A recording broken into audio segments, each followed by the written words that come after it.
দুর্নীতি আছে না নাই? আমরা দুর্নীতিতে চ্যাম্পিয়ন। কয়েকটা কারণে গোটা বিশ্বে মানুষ আমাদেরকে চিনে। এর মধ্যে একটা হচ্ছে দুর্নীতি, আরেকটা হচ্ছে অপরিচ্ছন্নতা।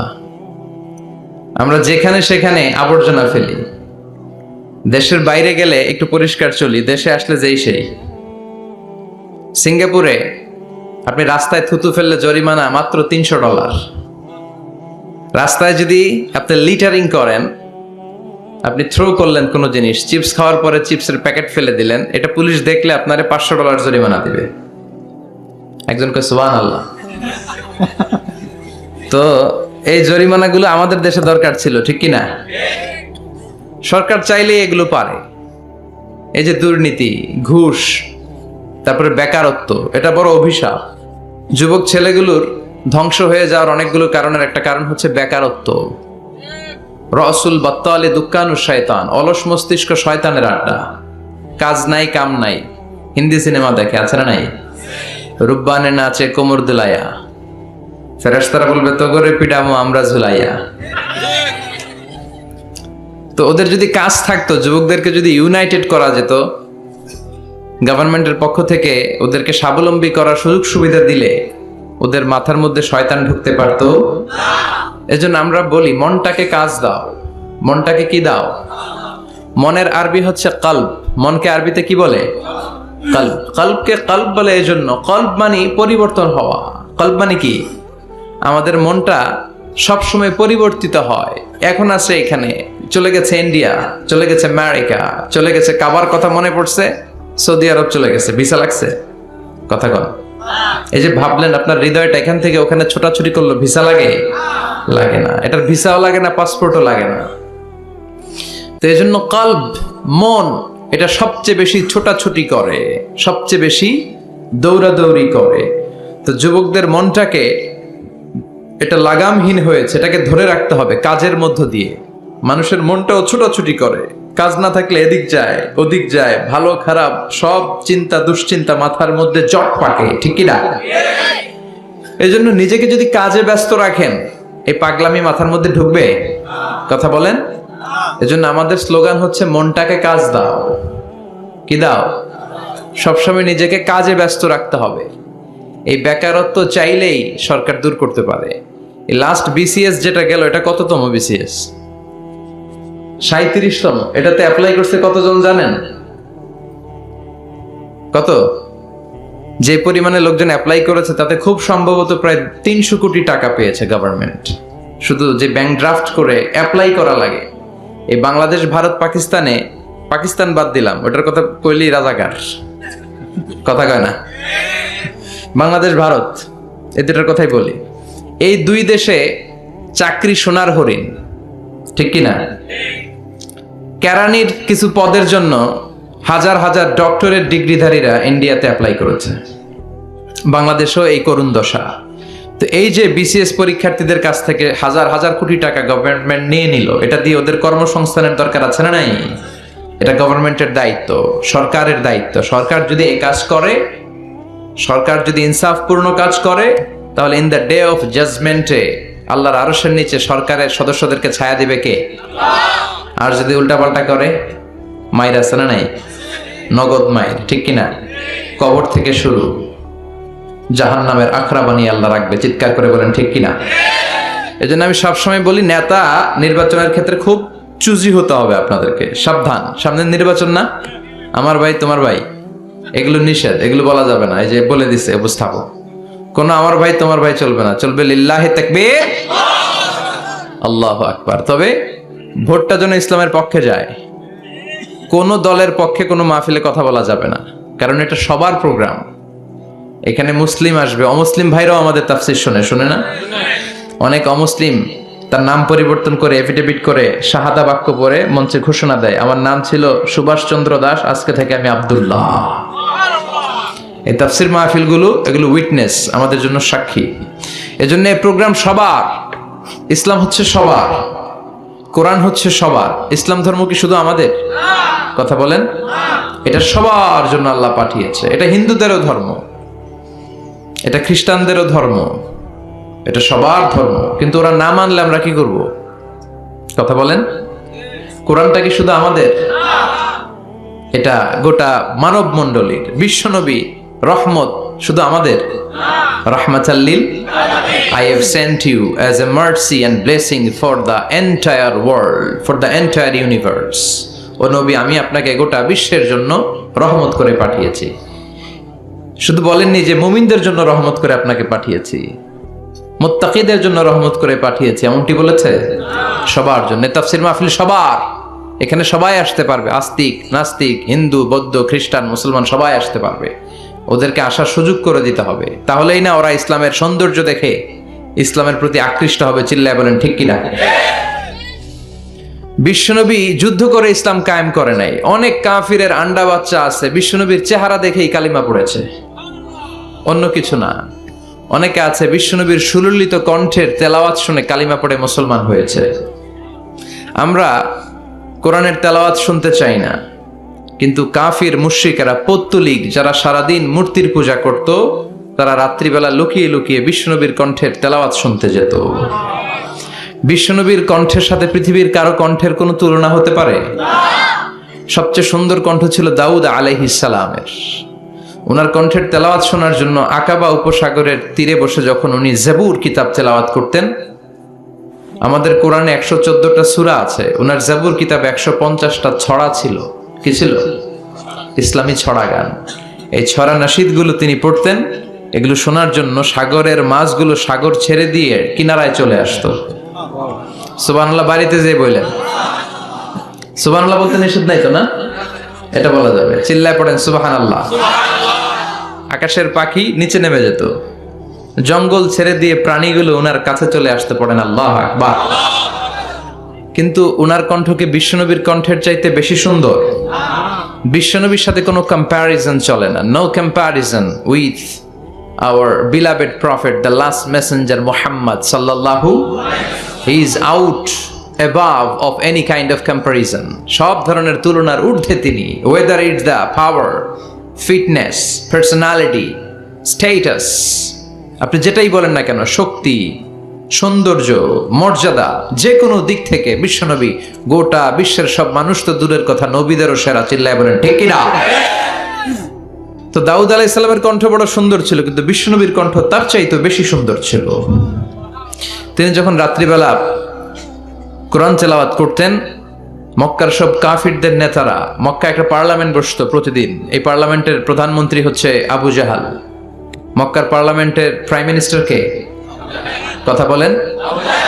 আর ক্যাবিনেট মেম্বারদের মধ্যে ছিল উতবা, শাইবা, ওয়ালিদ ইবনে মুগীরা, আবু সুফিয়ান। এরা ছিল ক্যাবিনেট মিনিস্টার।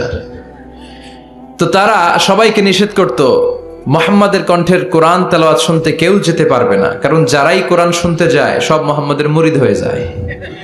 সুবহানাল্লাহ কইবেন না? হজের সময়ে লক্ষ লক্ষ মানুষ গোটা বিশ্ব থেকে হজ করার জন্য আসতো। মক্কা শহরে ঢোকার কয়েকটা গেট ছিল। আবু জাহাল ওই গেটে কিছু লোক ফিট করে দিল যে যারাই হজ করতে আসবে এদেরকে বলে দিবা যে আমাদের এলাকায় নতুন এক পাগল আসছে, এই পাগলের নাম মুহাম্মদ ইবনে আব্দুল্লাহ, পড়েন নাউযুবিল্লাহ। খবরদার, তোমরা হজ করতে আসছো ভালো কথা, হজ করবা, খেজুর খাইবা, জমজমের পানি নিবা, মাগার মুহাম্মাদের কাছে যাইবা। ওর কাছে গেলে সবাই কি হয়ে যায়? যারা যায় এরাও পাগল হয়ে যায়। সব মক্কার গেটগুলোতে লোক সেট করে দেয়া হলো। হজের মৌসুমে জিল হজে ঢুকতে লাগলো লোকজন। আবু জাহেলের সেট করে দেয়া লোকজন বলল, কেউ যাবা না মুহাম্মাদের কাছে, ও একটা পাগল। যারা আসতেছিল এরা কেউ কিন্তু বিশ্বনবীর কথা জানতো না। জানতো? ওরা যখন শুনছে একটা পাগল আছে, ওরা মনে মনে কইলো দেখি তো পাগলে কি কয়। তার মানে অপপ্রচার কেমন যেন প্রচার হয়ে গিয়েছে। সুবহানাল্লাহ পড়েন। তো আমাদের বিরুদ্ধে অপপ্রচার করলে আমাদের প্রচার হয়ে যায়। আমাদেরকে জেলখানায় ভরলে আমরা জেলখানার সবগুলারে আল্লাহওয়ালা বানায় দেই। চিল্লায় বলেন ঠিক কিনা? ইসলাম এটাকে থামিয়ে দেয়া যায় না। যারা ইসলামের বিরোধিতা করে এরা ইসলামের নেচারকে চিনে নাই। ইসলাম হচ্ছে চারা গাছের মতো। চারা চিনেন নাকি? কক্সবাজার কি বলেন? বীজ, বীজ বা চারা। এই বীজ, ইসলাম হচ্ছে বীজের মতো। ইসলাম বিরোধীরা ইসলামকে মাটির নিচে গেড়ে ফেলতে চায়, কিন্তু গাড়লে কি হবে? এটা তো বীজ। মাটির নিচে বীজ গাড়লে কি হয়? সুবহানাল্লাহ কইবেন না? মক্কার গেটগুলোতে দাঁড়িয়ে দাঁড়িয়ে অপপ্রচার শুরু করে দিল, don't go to Muhammad, he is completely mad. পাগল, যেও না। সবার মনে চিন্তা, ঘটনা কি? কে মুহাম্মদ? নাম শুনি নাই। হজ করি আর না করি, আগে এই বেটার কাছে যাইতে হবে।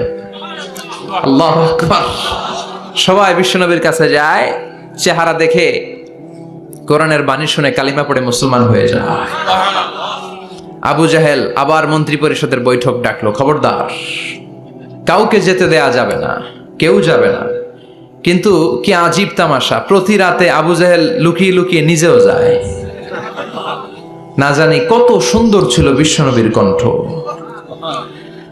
না জানি কতটা চমৎকার সুরের ঝংকার খেলতো আমার নবী যখন তেলাওয়াত করত, না জানি কি সুরের লহরী ছিল বিশ্বনবীর গলায়। কাফের হয়েও, বিরোধিতা করেও কোরআন না শুনলে পেটের ভাত হজম হয় না, রাতে ঘুম আসে না। প্রতি রাতে আবু জাহেল যায়। তো আবু জাহেল যেহেতু যায়, বাকিরাও লুকিয়ে লুকিয়ে যায়। সবাই দিনের বেলা বলে কেউ যাবে না। কি বলে? দিনের বেলা বলে কেউ, ভাইয়েরা আমার, বোনেরা তোমার, খবরদার কেউ যাবেন না। রাত্রে নিজেই যায়। তো আবার মাঝে মাঝে রাত্রেবেলা নিজেদের সাথে নিজেদের দেখাও হয়ে যায়। কত বড় ডাকাত!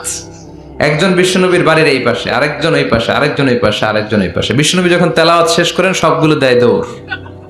ফিরে আসার রাস্তা একটা, কয়টা? ওই রাস্তায় দেখা হয়ে যায়। আবু জাহেল বলে, কিরে আসলি কেন? সবাই কয়, তুমি না তা তুমি আসছো কেন? দিনের বেলা তো বড় বড় বক্তব্য হাঁকাও, রাতের বেলা এরকম চোরামি করো কেন? আবু জাহেল বলে, ঠিক আছে, তোরাও করছিস, আমিও করছি, কইস না, কারো কাছে কইস না। সবগুলা চোর, সবগুলা কি? আর চোরে চোরে খালাতো ভাই। তো এই সব খালাতো ভাইরা লুকিয়ে লুকিয়ে চোরের মতো তেলাওয়াত শুনতে যেত। আবু জাহেল বলল, কেউ যেতে পারবে না, সবাই রাজি। এরপরের দিন আবু জাহেল বলল, আজ থেকে কেউ যদি যাস, তোদের সম্পত্তি সব সিজ করা হবে, আর মাথার চুল কামিয়ে আলকাতরা মেখে মক্কার বাজারে ঘুরানো হবে। সবাই বলে আমরা রাজি। আবু জাহেল বলে, তাহলে সাইন কর। সবাইকে আগে আমনে করেন। Abu Jahl as a chairman, he gave the signature. সে ওই বন্ডে সিগনেচার দিল যে যদি যাওয়া হয়, আমাদের সম্পদ রাষ্ট্রীয়ভাবে সিজ করা হবে, মাথার চুল কামিয়ে আলকাতরা মেখে মক্কার বাজারে ঘোরানো হবে। তো সবাই স্বাক্ষর করলো। দিন গড়িয়ে রাত আসলো। আবু জাহেল বিছানায় এপাশ ওপাশ করে, টসিং এন্ড টার্নিং, ঘুম আসছে না। আবু জাহেল মনে মনে ভাবে, আজকে যেই ভাষণ দিছি সকালে, আজকে কেউ যাবে না, আমি 100% নিশ্চিত, আমি একটু যাই।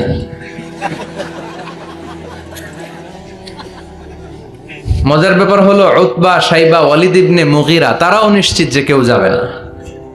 তারাও বাড়িতে বসে নিশ্চিত যে কেউ যাবে না, আমি একটু। আজকেও সব খালাতো ভাইয়েরা, কেউ ডানে, কেউ বায়ে, কেউ সামনে পেছনে। বিশ্বনবীর বাড়িটা এখন যেখানে, এটা সৌদি গভর্নমেন্ট ওই জায়গায় লাইব্রেরি করে রেখেছে। লাইব্রেরি, জ্ঞানের আলো বিতরণ হচ্ছে। গেলেই ফ্রি বই, ফ্রান্সের মানুষ ফ্রেঞ্চ ভাষায় ট্রান্সলেট করা কোরআনের অনুবাদ, বাঙালি বাংলা ভাষায়, ইন্ডিয়ান হিন্দি ভাষায়, কেরালা ভাষায়, মান্ডারিন, ইংরেজিতে তো আছেই। বিশ্বনবীর ওখানে গেলেই বই। তার পাশে এই প্রাইম মিনিস্টারের বাড়ি, মানে আবু জাহেলের বাড়ি, ওইখানে গেলে ফ্রি দুর্গন্ধ পাওয়া যায়, ফ্রি, কোনো টাকা দেওয়া লাগবে না। আর বাংলাদেশের হাজিরা ওইখানে গেলে সবাই ওইটারে খোঁজে, বাংলাদেশিরাও খোঁজে, পাকিস্তানিরাও খোঁজে, চায়নার উইগুর প্রদেশের যারা, আমাদের সাথে অনেক কিছু মিল আছে। হানাফি স্কুল অফ থট তারা প্র্যাকটিস করে। সবাই জেদ্দাতে নেমেই আগে বলে, আবু জাহেলের বাড়ি কই? সবাই বলে, আপনি তো আসছেন উমরা করতে, আবু জাহেলের বাড়িতে কি করবেন? কই, যাইয়া হাইগা ভরাই দিয়ে আসুন। প্রাইম মিনিস্টারের বাড়িতে যে গোটা বিশ্বের মানুষ পায়খানা করে দুর্গন্ধ করে দিয়ে আসে। এজন্য প্রাইম মিনিস্টারদেরকেও সাবধান হওয়ার দরকার আছে না নাই?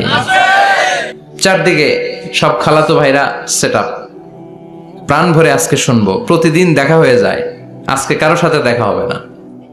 তো সবাই প্রাণ ভরে বিশ্বনবীর কণ্ঠের জাদুমাখা তেলাওয়াত শুনে, বিশ্বনবী কোরআন তেলাওয়াত যখন শেষ করলেন, সবগুলা দিছে দৌড়। কিন্তু ফিরে যাওয়ার রাস্তা কয়টা?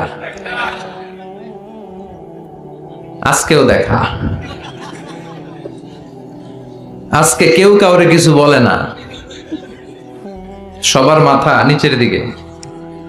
আবু জাহেলও নিচে তাকায় আছে লজ্জায়, উতবা, সাইবা, ওয়ালিদ ইবনে মুগীরা, পুরো দেশের মিনিস্ট্রি ক্যাবিনেট সবগুলা নিচের দিকে। ওদিকে মশার কামড় আছে না নাই? দীর্ঘক্ষণ নিচের দিকে তাকিয়ে থাকার পরে আবু জাহেল কয়, চল, যা হইছে হইছে, যা হইছে হইছে, কালকে থেকে আমরা সব চোরগুলা রাত্রে এক লগে ঘুমাবো, যাতে করে কাউকে ফাঁকি দিয়ে কেউ যেতে না পারে।